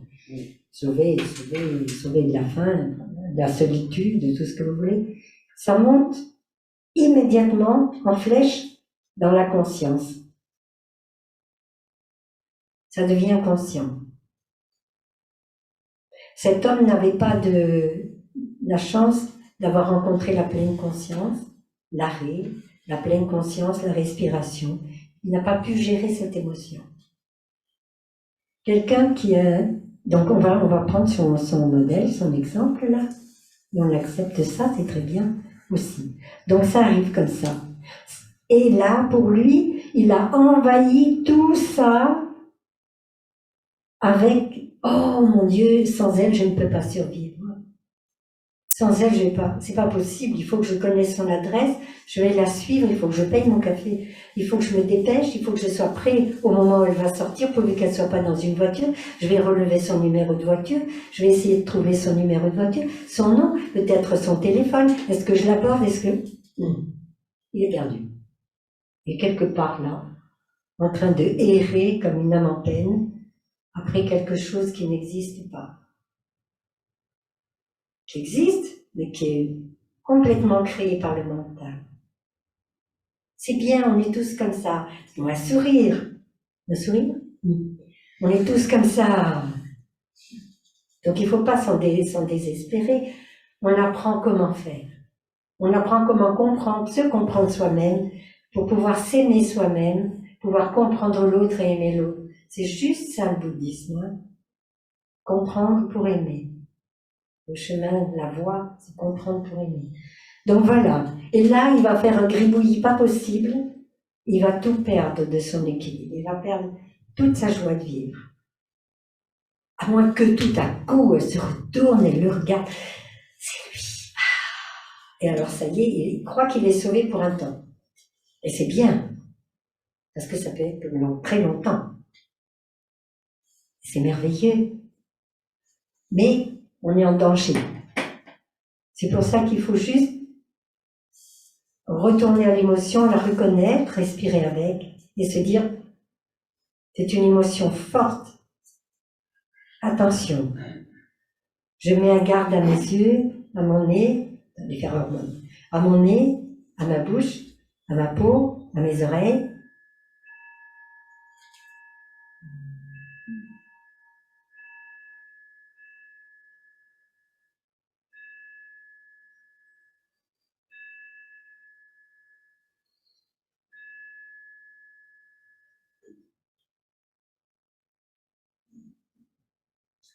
Et comme ça, j'ai ma maman mentale, et comme ça, je pourrais maintenir, tenir, guider mon esprit avant de tomber, d'être propulsé par cette nécessité absolue de rencontrer cette personne. Et donc, nous, en tant que pratiquants, et c'est pour ça que vous êtes ici, nous essayons, parce qu'il y a bien le tableau là. Tout le monde voit encore, ça va? Et vous comprenez surtout comment ça fonctionne? Ça va? C'est clair, hein? Vous savez, Tai est un génie, hein? C'est pas seulement un Bouddha, c'est un génie. Il a fait ce dessin pour nous expliquer comment fonctionner. C'est plus que ça. À ce moment-là, si on est pratiquant, quand on se rend compte de cet état-là, qui est en train d'envahir toute la sphère, là, on va réveiller une graine, une très belle graine, qui s'appelle la pleine conscience. On va l'appeler de notre secours. On l'appelle notre pleine conscience, on lui dit, allez, non mais ça, je ne vais pas me laisser entraîner comme ça, je ne sais pas ce que c'est, qu'est-ce qui se passe? Qu'est-ce qui se passe? Qu'est-ce qui se passe? Je m'arrête. Je respire. Oh là là, oh là là. Là, il y a une super pulsion. Je vais perdre mon calme et toute ma joie de vivre peut-être. Alors, je réveille ma pleine conscience. Je le fais activement, je le fais délibérément. J'appelle ma pleine conscience à mon secours. Elle va entourer avec amour et lumière cette émotion qui est en moi. Quelle qu'elle soit, positive, négative ou neutre. On pratique comme ça. On la reconnaît, on la nomme, on l'entoure de notre pleine conscience. On va en prendre soin. On va respirer avec. On va l'apaiser. Ça ne veut pas dire que l'oiseau va s'envoler. Ça ne veut pas dire qu'on va perdre cette bien-aimée ou ce bien-aimé. Non. On va revenir à une réalité. On va rassembler notre énergie. Et tout doucement, on va prendre soin de cette énergie qui était fulgurante pour en faire une énergie d'attention intéressée. Oui, il y a une personne qui me plaît. Et c'est complètement autre chose. On ne perd rien là. Oui, cette personne me plaît. Et on sort de sa poche. Elle est libre, elle n'est pas libre. Je suis libre, je ne suis pas libre. Qu'est-ce que je vais faire de ma vie? Je ne veux pas me laisser entraîner simplement par une apparence. Je vaux mieux que ça, il vaut mieux que ça. Pas seulement l'apparence. On va essayer de se rencontrer peut-être. Peut-être que ça sera dans notre chemin de vie de nous rencontrer. Et donc, pendant qu'on fait ça, ici, la graine grandit, grossit, prend toute sa place. La graine de pleine conscience va devenir plus grande. Notre concentration va être plus forte. Et quand il y a la pleine conscience, la concentration, il y a la vision profonde. Et avec cette vision profonde, on va pouvoir prendre une décision sage. Une décision avec un regard profond. Qu'est-ce que je fais? Qu'est-ce que je fais de ma vie? Est-ce que je laisse faire? Est-ce que j'abandonne ma capacité à devenir un être qui se gère par lui-même? Est-ce que je laisse ça seulement aux pulsions? Ou bien est-ce que je prends ma vie en main? Et lorsqu'on est capable de pratiquer comme ça, on devient un adulte. Qu'est-ce que c'est un adulte? Qu'est-ce que c'est un adulte? C'est quelqu'un, un vrai, un authentique adulte. C'est quelqu'un qui est sur ses deux pieds, même au milieu des émotions, et qui arrive à traverser ses émotions. Ah. Oui. C'est fini. Ça va? Je peux parler là? Dans cette direction-là? Ah, dans cette direction-là. Oui. Donc, je voulais vraiment vous dire ceci. Oui, la sexualité existe. Oui, c'est une merveille. Oui, on n'a pas besoin du tout de la chasser, de la repousser, de l'éteindre ou de la développer de façon anormale.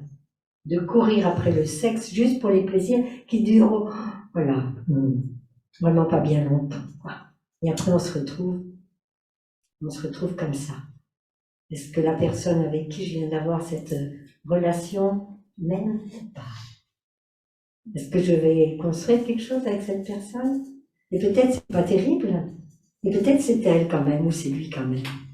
Alors, peut-être prendre l'habitude de prendre notre temps, pour aimer, de prendre notre temps pour gérer nos émotions et apprendre à développer beaucoup de respect de soi-même, beaucoup de respect de l'autre, pour pouvoir offrir à chacun et à chacune, pour soi-même et pour l'autre, le véritable amour. Comprendre et aimer, c'est la base du bouddhisme. L'amour bienveillant, la compassion, la joie et l'équanimité. S'il y a ça dans votre relation avec l'autre, vous aimez. Merci beaucoup, mes chers amis, d'avoir eu la patience de nous regarder comme ça. Voilà, vous êtes tous très précieux. Que vous soyez sous forme de petits timbres sur un écran ou de grands timbres à l'intérieur de notre salle. Vous êtes aimés. À très bientôt, mes amis chéris. Maintenant, il pleut. Oh là là. Non, je suis très contente. Je suis très contente. Vous savez, la pluie me fait plaisir. Il y a des jours, elle me fait vraiment plaisir. Ah, et c'est parti. Il y a notre sœur qui vient de me proposer une chose qui m'intéresse beaucoup. C'est vos questions. Avez-vous des questions? Si vous n'en avez pas, on va prendre une douche. Avez-vous des questions? Après avoir un son de la cloche. Ah oui, papa. Un son de la cloche d'abord.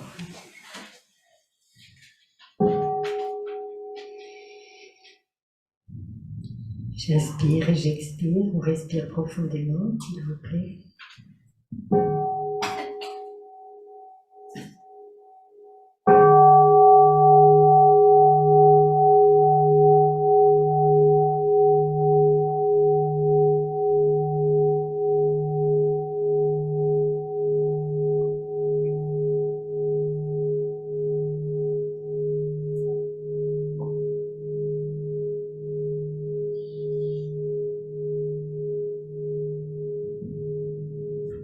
Avez-vous des questions, s'il vous plaît?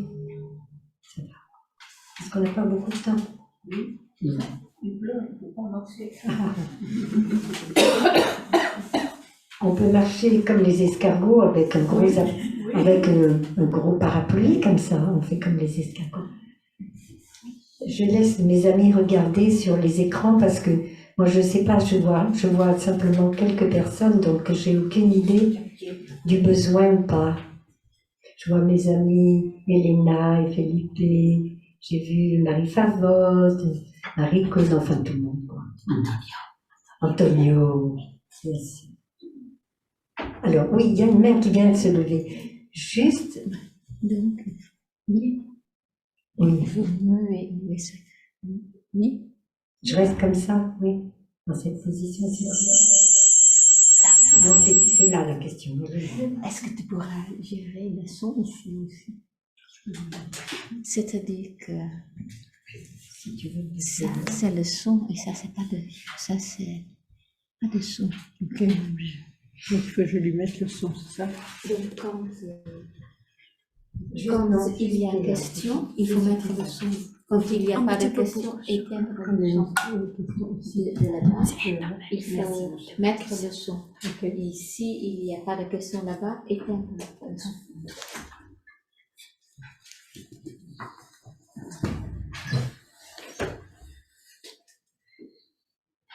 Oui, maintenant je vous écoute.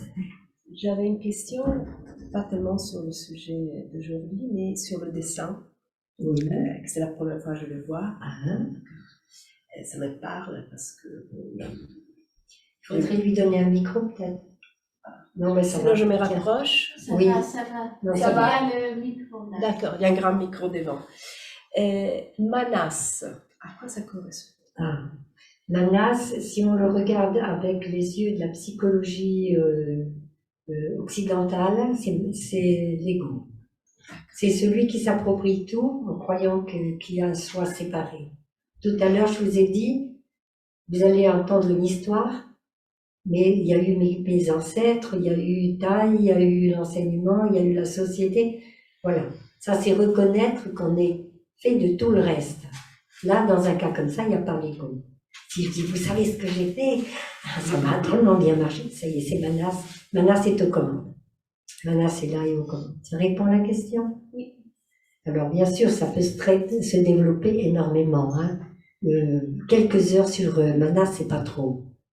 Mais là, Il y a juste une petite remarque, par exemple, dans la tradition du yoga, Manas, c'est le mental de la perception, qui est habité par les sens. Donc voilà. c'est pour ça que je posais la question, parce que... Il jaillit de la conscience profonde, hein, la conscience du tréfonds, par des stimulations, et il s'approprie. Par exemple, on dit à un enfant, quand il est petit, que tu es mignon, mon petit amour, moi j'ai fait ça, que tu es joli, mon tout petit, non mais trop mignon, mais il est adorable cet enfant. Et si je lui répète ça tout le temps, Manas va croire que c'est vrai, et après il va se dire, mais comment, on ne me reconnaît pas comme quelqu'un de trop mignon, trop gentil, trop chéri. Ça va pas du tout. Au contraire, on a dit, mais qu'est-ce que je vais faire de cet enfant plus tard? Il n'y a pas d'espoir. Voilà, hein. Et résultat, l'enfant s'est accaparé cette image de lui, d'elle, garde ça tout au long de sa vie. Qu'est-ce que je vais bien pouvoir faire de ma vie? Qu'est-ce qu'on va bien pouvoir faire de moi? Qu'est-ce que je vais pouvoir trouver à vivre, à faire dans ma vie pour vivre? Parce qu'on garde ça comme une certitude, alors que ça n'était que quelque chose de ponctuel à un moment donné. Vous comprenez? Et même Manas y croit vraiment. Et Manas, c'est celui qui nous protège, par exemple, dans les réflexes. Hein? Quand on a la nuit, quand on dort, la conscience du tréfonds et si on a froid, la conscience du tréfonds va chercher la couverture et va nous couvrir. Si on a chaud, elle va nous découvrir. Manas s'appuie sur ce cerveau de base. On a longtemps appelé cerveau reptilien, cerveau de base de survie. C'est Manas qui va nous faire courir derrière la voiture qui vient de nous klaxonner en nous doublant. On va le doubler en klaxonnant en disant, mais ça va pas ta tête? Ça, c'est Manas, il est aux commandes. Il est aux commandes. On peut le reconnaître, il est là. Vous comprenez? C'est ce qui nous pousse à faire des bêtises, en fait. C'est ce qui nous pousse à manger trop, qui nous pousse à dormir trop. Enfin bon, c'est Monsieur Trop, quoi. Monsieur Plus, je disais tout à l'heure. Hein, tentation, Monsieur Plus. Mais pas seulement. C'est très vaste. Le rôle de Manas est très très vaste. Hein. Et il a des répercussions très importantes dans notre vie. Hein? L'habitude de dire, mais on a touché à des chaussures là, je les avais pas rangées comme ça. Non mais ils se prennent pour qui là? Mais je les avais rangées correctement, non? Non mais ça commence à bien faire cette histoire. Ben, vous pouvez sourire, c'est Manas, il se manifeste quoi. On a touché son territoire. Voilà. Mais il a aussi sa raison d'être pour la survie. Ça a une raison d'être pour la survie. Mais dans la survie, à moins qu'il y ait le feu ou qu'on soit en train de vous tuer ou de vous violer, il y a la possibilité de s'arrêter et de dire « Salut Manas, hein, c'est toi? Bonjour. » Alors je respire, je te prends en pleine conscience, je te prends dans les bras de pleine conscience, je respire. Est-ce que je vais me mettre en colère parce qu'on a touché mes chaussures? Est-ce que je vais courir après l'autre personne parce qu'il m'a klaxonné en me doublant parce que je tenais pas assez ma droite? Est-ce que je vais lui faire la même chose? Est-ce que je fais ça ou pas? J'ai la liberté de le faire, hein, la plupart du temps. Et ça nous mène en général dans le mur. Hein. Manas, c'est celui qui va nous amener vers les échecs et les difficultés. Mais il a son rôle, il a sa raison d'être. Grâce à Manas, face à un grand danger, on a la possibilité de prendre la fuite, on a la possibilité d'affronter, de combattre, on a la possibilité de faire le mort. Et ça, on trouve ça chez les animaux, on trouve ça chez les plantes. On trouve ça chez les plantes aussi. Tu as répondu à la question? Oui. Mais il y a des très beaux livres sur la conscience, hein, sur les différentes consciences qu'ont écrit Kritaï, c'est vraiment magnifique. Transformation à la base.